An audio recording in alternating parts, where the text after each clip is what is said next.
नमो तस्स भगवतो। साथियों, नमो बुद्धाय। मैं डॉक्टर बाल गंगाधर बागी। आज मैं बस्ती ज़िले के सेतव्या जगह पे हूँ। आप इस नाम को बड़ी मुश्किल से ढूंढ पाएंगे यहाँ के मानचित्र में, लेकिन सेतव्या जो जगह है उसका जिक्र मिलता है दीघ निकाय में। सेतव्या का जिक्र मिलता है परायण वग्ग में, जो सुत्त निपात का एक वग्ग है। साथियों, ये जो ऐतिहासिक ग्रंथ हैं ये बुद्धिज्म बौद्ध दर्शन के ग्रंथ हैं। आज मैं सेतव्या में हूँ। सेतव्या की जो पहचान है वो देवराव घाट से की जाती है, जो यहाँ के बगल में है। कैली अस्पताल यहाँ से थोड़ी दूर पे है। बनकटा गांव के दक्षिण साइड में है और ये कुआनो नदी के तट पर स्थित है, जो मलवारे घाट होते हुए आते तो रास्ते में पड़ता है। साथियों, यहाँ से थोड़ी दूर पर सोनू पार बाज़ार है। जो सोनू पार बाज़ार है यहाँ से उत्तर दिशा में है। साथियों, आज हम उसी स्थान पर खड़े हैं। बड़ी मुश्किल से इस स्थान को हम ढूंढ पाए हैं। उत्तर प्रदेश के प्रमुख बौद्ध केंद्र, जब मैं आग्नेलाल जी की डॉक्टर आग्नेलाल जी की किताब पढ़ रहा था तो उसमें इसका जिक्र मिला और फिर मैं पाली धर्म ग्रंथों को ढूंढा, दीघ निकाय से वेरीफाई किया और सुत्त निपात से वेरीफाई किया, तो ये चीज़ें हमको यहाँ से मिली। साथियों, आज मैं यहाँ पे हूँ। देखिए, गेहूँ लगा हुआ है और स्तूप या बुद्ध विहार जहाँ पर भी बनवाए जाते थे वो ऊँचा स्थान होता था और नदी के किनारे होता था, या तो झील के किनारे होता था या पोखरी किनारे होता था, या तो वहाँ उसके आसपास कुआं रहता था और पीपल का, बरगद का, पाकड़ का वृक्ष मस्ट था वहाँ पे रहना, क्योंकि वहाँ पे लोग आकर के विपස්සना करते, ध्यान साधना लगाते थे, देशनाएँ करते थे। तो मैं यहाँ पे वीडियो इसलिए बना रहा हूँ ताकि मैं इस धरातल को यहाँ से दिखा सकूँ कि ये जगह जो है कितनी ऊंचाई पे है। इसकी शुरुआत यहाँ से होती, तो हम चल रहे हैं जो है। आइए हम आपको दिखाते हैं। साथियों, ये जो जगह है ये कुटिया के नाम से फेमस है। कुटिया यहाँ पे है। कुटिया हो चाहे कोटी हो और चाहे भीटा हो, चाहे स्तूपा हम कहें, या इस तरह से जितने भी, देखिए यहाँ से ऊंचाई हम देखिए।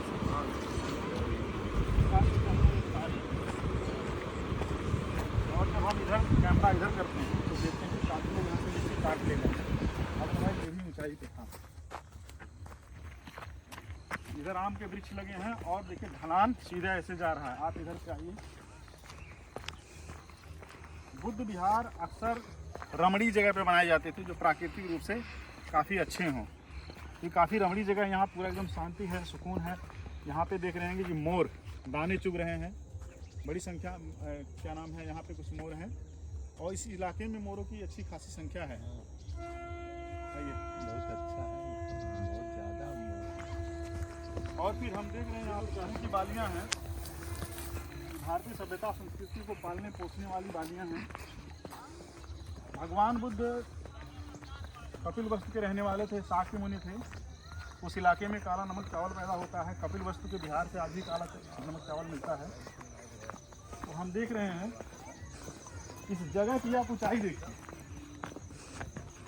इस जगह की जब आप ऊंचाई देख रहे हैं तो ये जगह देखिए यहाँ से कितना ऊंचाई पे है। आप वहाँ से देख लीजिए, यहाँ से देख लीजिए। धीरे धीरे आइए।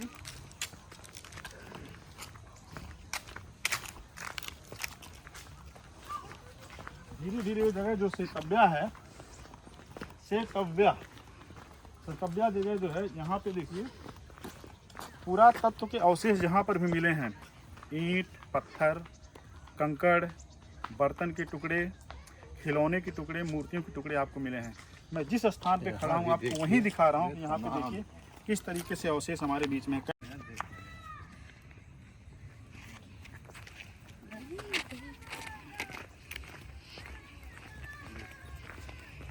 देखिए ये मिट्टी के टुकड़े, ये जो मिट्टी के टुकड़े हैं, ठीक है, ये मिट्टी के टुकड़े आपको दिखा रहे हैं। और देखिए बर्तन का टुकड़ा दिख रहा है। और यहाँ पे देख लीजिए जो है किस तरह से बड़ी संख्या में अवशेष आपको मिल रहे हैं। साथियों, आप ऐसे आइए और यहाँ पे देखेंगे कि ये जो जगह है कितनी ऊंचाई पे। थोड़ा मैं इसको कैंपस दिखा दूँ। आइए।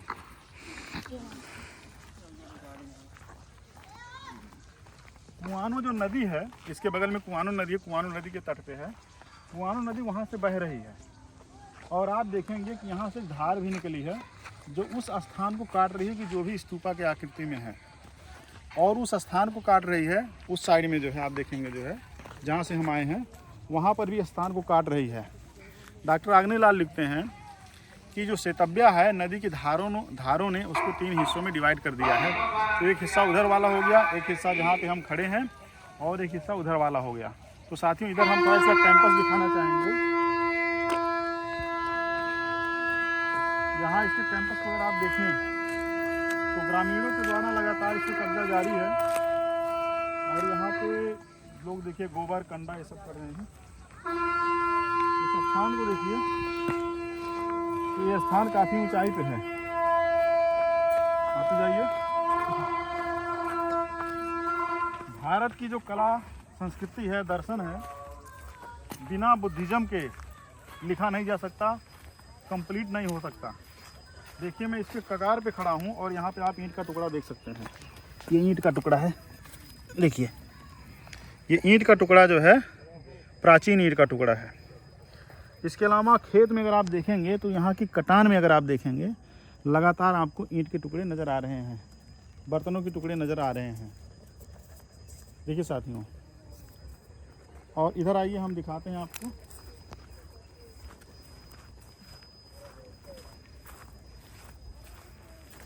जो ये स्थान, आप ऊंचे रहिए मैं नीचे जा रहा हूँ। ये जो स्थान है आप देखिए इसकी लगातार कटाई जारी है साथियों, और ये कटाई के द्वारा ये यहाँ से लगातार ईंट कंकड़ पत्थर मिल रहे हैं। और ये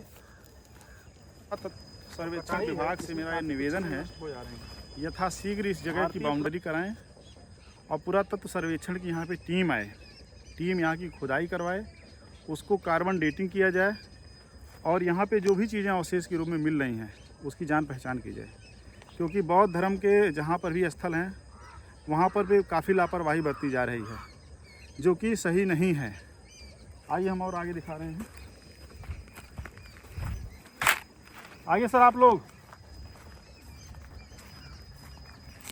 ये जो इलाका है आप देखते जाइए, क्योंकि हम जंगल में इसलिए आ रहे हैं ताकि हम इसकी ऊंचाई को आपको समझा सकें कि स्तूप के चारों तरफ किस तरह से ढलान होता था और उस स्तूप किस तरह से ऊंचाई पे होते थे। इस सेतव्या जो है बहुत ऐतिहासिक जगह है। राजा प्रसेनजीत बस्ती में भगवान बुद्ध से मिले, सल्तुआ ब्लॉक के आसपास जगह है, बस्ती में उजुआ जगह है, मनौआ ताल है, बेहिल एक जगह है और जिसको हम बेहिलिंग कहते हैं। अवशेष आप ध्यान से देखते जाइए। आप जब यहाँ पे आएंगे तो यहाँ पे देख लीजिए ये स्थल जो है, यहाँ पे आने के लिए रास्ते बहुत ज़्यादा टेढ़े मेढ़े हैं।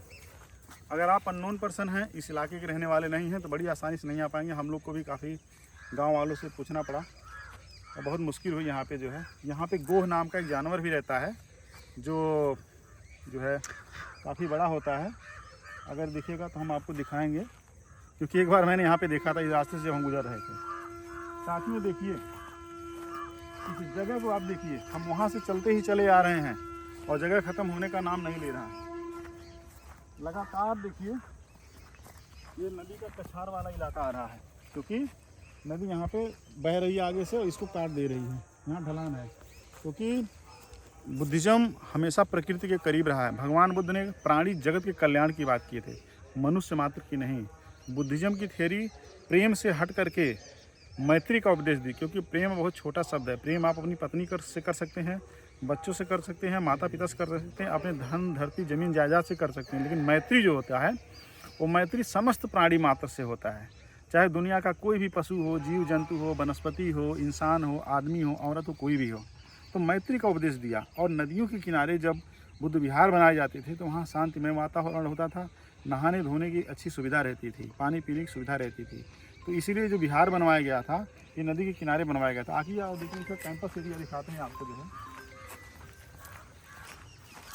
अभी उस हम प्रमुख स्थल को भी दिखाएंगे जहाँ से अभी आवाज़ आ रही थी। देखिए नागफनी के कांटे उगाए हैं, शायद ये नागफनी के कांटे बता रहे हैं कि बौद्ध संस्कृति को हम अपनी जड़ों के अंदर संरक्षित किए हुए हैं। और इसकी जो जड़ें हैं लगातार भारतीय पुरातत्व सर्वेक्षण विभाग के इंतज़ार में है कि आइए और हमारी जड़ों के नीचे जो बौद्ध बुद्धिज़्म के अवशेष हैं उसको खोदिए, जानिए और समझिए। क्योंकि अगर ये पेड़ पौधे नहीं होते तो बरसात में धीरे धीरे यहाँ की कटान बढ़ जाती और मिट्टी धीरे धीरे नदी की ढलान में बह जाती। तो वनस्पतियाँ इसलिए भी लगाई जाती थी ताकि कटान से बचा जा सके। आप जब ज्योग्राफी पढ़ेंगे, लैंड स्लाइड वगैरह पढ़ेंगे तो बहुत सारी चीज़ों को आपको जानकारी होगी। प्रवाह को रोकने के लिए किस तरीके से मिट्टी कटान को रोकने लगाए जाते थे। खैर इधर आइए साथ में, ये देखिए ये लगातार मिट्टी का ढलान इधर हो रहा है, इधर आप देखते जाइए।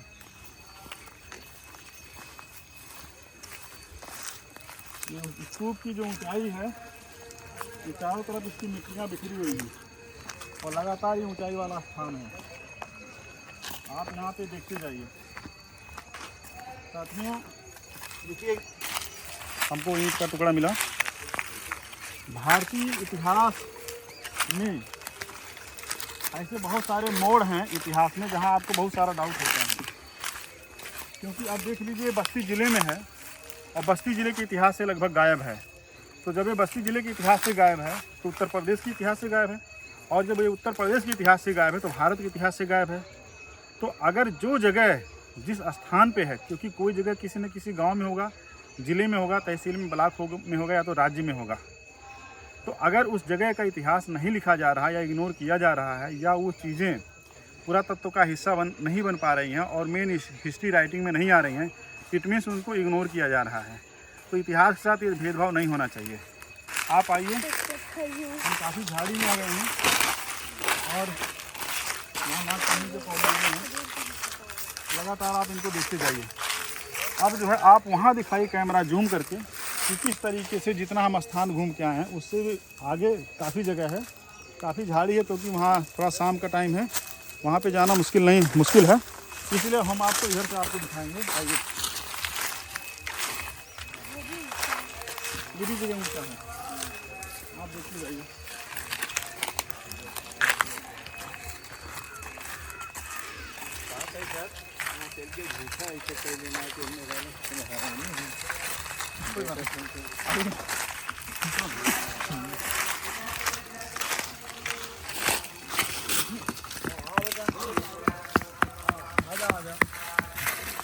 देखिए आपको मिट्टी का ये देखिए मिल रहा रास्ते में, ये पानी का रास्ता आते आते काफ़ी कट गया है मिट्टी। देखिए ईंट पत्थर आपको दिख रहे हैं, देखिए ये ईंट पत्थर काफ़ी आपको दिख रहे हैं।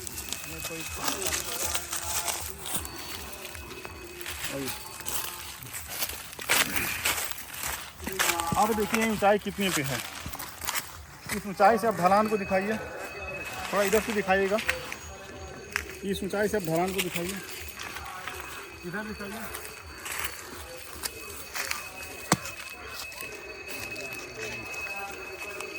इस इलाके में शीशम के भी वृक्ष रहे हैं, तो इसलिए इस आसपास के इलाके में वनस्पतियाँ अच्छी रही हैं।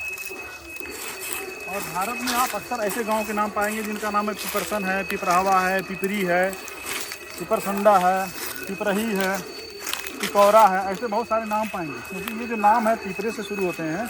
भगवान बुद्ध जब बोधिगया में, उलुवेरा ग्राम में जब उन्होंने ध्यान साधना किया तो पीपल पेड़ के नीचे किया था, उसकी महत्ता जब बढ़ी तो लोग अपने गांव के नाम लिखने लगे पीपल की वजह से, और अपने घरों में पीपल के पौधे लगाने लगे बड़ी संख्या में।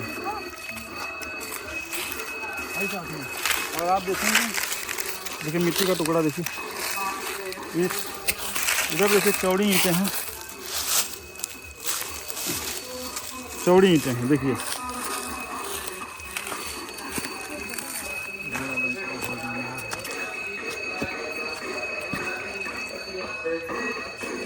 और आप लगातार जब आप स्तूप के मेन भवन पे आएंगे तो आप देखिए किस तरीके से जो है ये भवन ऊंचाई पे हैं।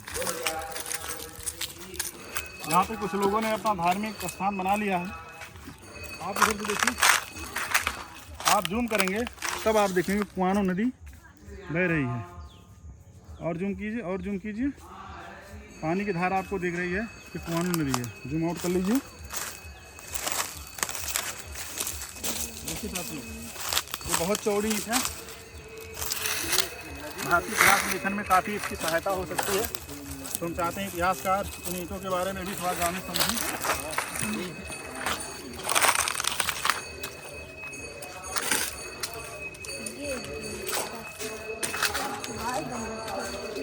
ग्रामीणों ने कुछ निर्माण कार्य कर दिए थे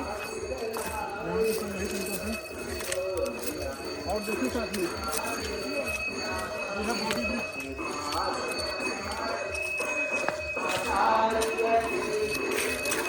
देखिए साथियों, समुद्र तल से 89.560 मीटर है।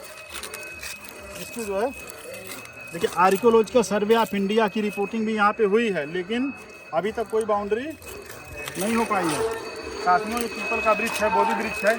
मैं यहाँ चप्पल उतार देता हूँ क्योंकि मैं बड़ा सम्मान करता हूँ बोधि वृक्ष का।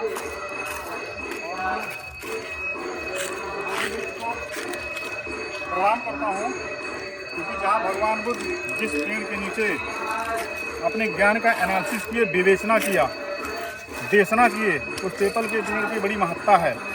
पीपल का पेड़, बरगद का पेड़, पाकड़ का पेड़, नीम का पेड़, आम का पेड़, बुद्धिज्म में इनकी बड़ी महत्ता है, लेकिन खास करके पीपल के पेड़ की बड़ी महत्ता है। तो साथियों, आप देख रहे हैं कि ये पीपल का पेड़ ये हजारों साल पुराना लग रहा है, क्योंकि हमने ग्रामीणों से पूछा कि ये पीपल का पेड़ कितना पुराना हो सकता है, तो कोई ग्रामीण बता नहीं पाया। और जब इसकी हम जड़ से लेकर के इसके तना तक और डालियों को जब हम जा रहे हैं, तब इसकी विशालता का अंदाज़ा हो रहा है और इसकी प्राचीनता का अंदाज़ा हो रहा है। साथियों, इधर आइए और आप दिखाएंगे कि इधर जो एरिया है, ये जो इलाका है, ये कितने ढलान पे है और ये नदी पे जाने का रास्ता है। आइए हम दिखाते हैं आपको।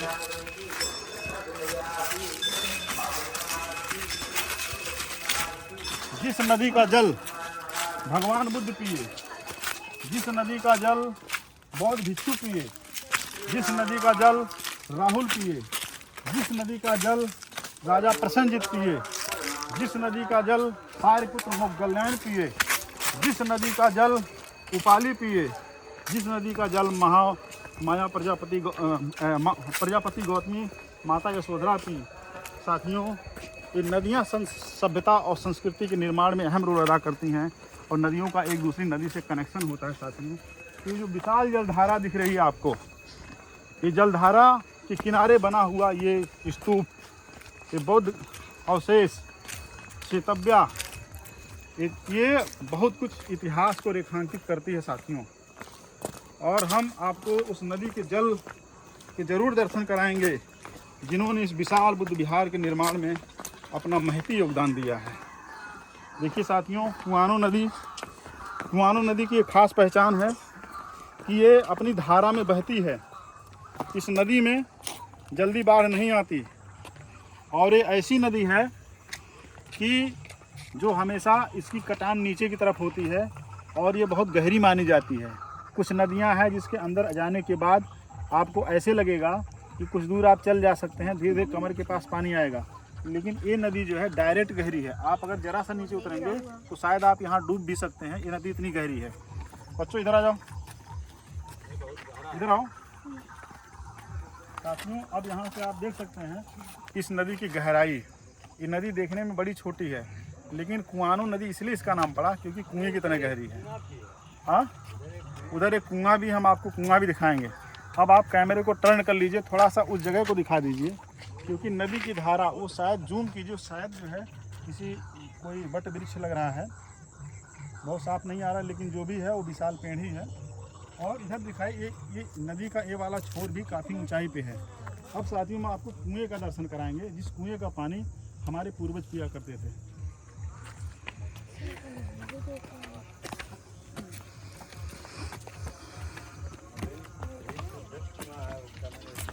फोटो खिंचाना बड़ा अच्छा पड़ रहा। साथियों, ये हमारे हाथ में जो ईंट पत्थर है, इन्हीं से ये भवन का निर्माण हुआ था। ईंट पत्थर बुनियाद की ईंटों की बड़ी महत्ता होती है। तो नया जो लोग अपने पूर्वजों को भूल जाते हैं, अपने इतिहास को भूल जाते हैं, कि ईंट हमारे पूर्वजों के द्वारा बनाई गई ईंट है। इन ईंटों ने हमारे पूर्वजों के भवन, किले, मीनार, स्तूप का निर्माण किया। इन ईंटों से ही बुद्ध विहार बनाए गए, कुएं बनाए गए। ये जो ईंटें हैं, ये हमारी सभ्यता की पहचान है, संस्कृति की पहचान है। साथियों आप देखेंगे कि अभी धीरे धीरे हम ऊंचाई पे चढ़ रहे हैं। 400 मीटर हुआ।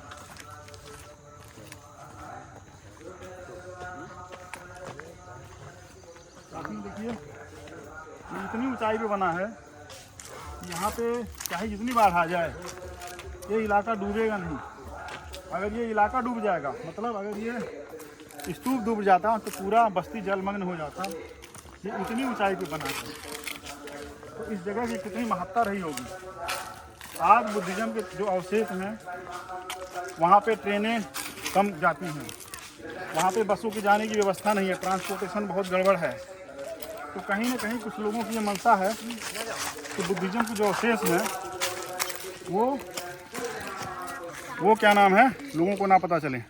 साथियों यहाँ पे देखिए तो पीपल के पेड़ की ये जड़ें हैं, ये इसकी विशालता को दिखा रही है कि वो है कहाँ पे, उसकी जड़ें कहाँ पे हैं। और कैमरा में जूम करेंगे कि इस पीपल की जो जड़ें वहाँ तक फैली हैं जो नदी की कछार में जा रही हैं। ये देखिए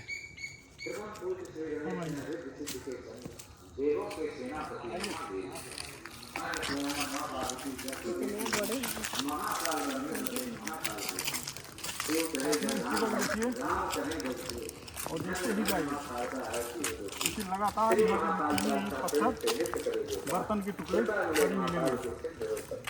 आइए आप हमको प्राचीन कुआं दिखाते हैं। ये चबूतरा है क्योंकि कई बार जब कुओं नदियों में बाढ़ आ जाता था, नदियों के पानी बरसात के मौसम में गंदे हो जाती थी क्योंकि चारों तरफ से जल आता था।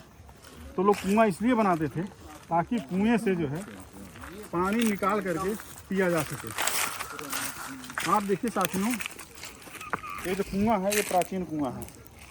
प्राचीन कुओं की खास पहचान ये है, देखिए इसमें पानी अभी भी है, आप जूम कर सकते हैं। बहुत गहरा ये काफ़ी गहराई पे है। बहुत गहरा। और साथियों मैं इस कुएं की जगत पे जो कुआं है ये बहुत प्राचीन कुआं है। जब हम राजा शुद्धोधन के महल को देखते हैं जो कि कपिल वस्तु में है तो वो जो कुआं है वो भी इतना ही बड़ा है, थोड़ा सा इससे चौड़ा है। अब आप सोचेंगे कि जो शाही कुआं है अगर ये बुद्धिज्म के लिए बनाया गया तो इतना पतला कुआं क्यों है। साथियों साइंस टेक्नोलॉजी भारत में या दुनिया में धीरे धीरे डेवलप हुई है। प्राचीन समय में देखेंगे तो जो है ईंटों के कुएं बनते थे और ईंटों के ही घर बनते थे, महल बनते थे। बहुत बाद में पत्थरों से बनाने की प्रक्रिया शुरू हुई जैसे साइंस टेक्नोलॉजी डेवलप हुई। छोटे कुएं इसलिए बनाए जाते थे कि अगर भूकंप आ जाए तो कुएं टूटे ना, अगर बाढ़ आ जाए तो मिट्टी भसके ना, कुएं में दरार ना पड़े, या जो प्राकृतिक आपदाएं आती हैं उसकी वजह से जो बड़ा चौड़ा कुआं होता है जल्दी डैमेज हो जाता है। तो छोटा कुआं इसलिए बनाया जाता था ताकि किसी भी तरीके से डैमेज ना हो सके और आसानी से ढका जा सके। तो ये बड़े कारण थे। आज प्लास्टिक के बड़े बड़े आ गए हैं, पेपर आ गए हैं, बहुत सारे पॉलीथीन आ गया है कि कितनी भी चौड़ा कुआं या जगह हो ढक दिया जाएगा। लेकिन उस ज़माने में नहीं थे, पत्थर का आविष्कार हुआ नहीं था, तो उस तरह से कुओं को ढकने के लिए भी एक बड़ी समस्या होती थी। और लकड़ियों से ज़्यादा देर तक ढकेंगे तो लकड़ियों में काई लग जाएगी या फंगस उसमें लग जाएंगे, तो उससे कुएँ का पानी दूषित होगा। इसलिए छोटे कुएँ बनाए जाते थे। तो साथियों इस कुएँ को मेरा नमन है, मैं नमो बुद्धाय करता हूँ इस कुएँ को, और मैं बार बार प्रणाम करता हूँ इस कुएँ को जिसने हमारे पुरखों को पानी पिलाया और 2500 साल तक जीवन दिया और बौद्ध साहिब संस्कृति के निर्माण में इसका योगदान रहा। साथियों इधर आइए तो हम देखते हैं, हम उस जगह पे चलते हैं जो एक विशेष जगह है। उस जगह का आपको हम दर्शन कराना चाहेंगे। भारतीय पुरातत्व सर्वेक्षण विभाग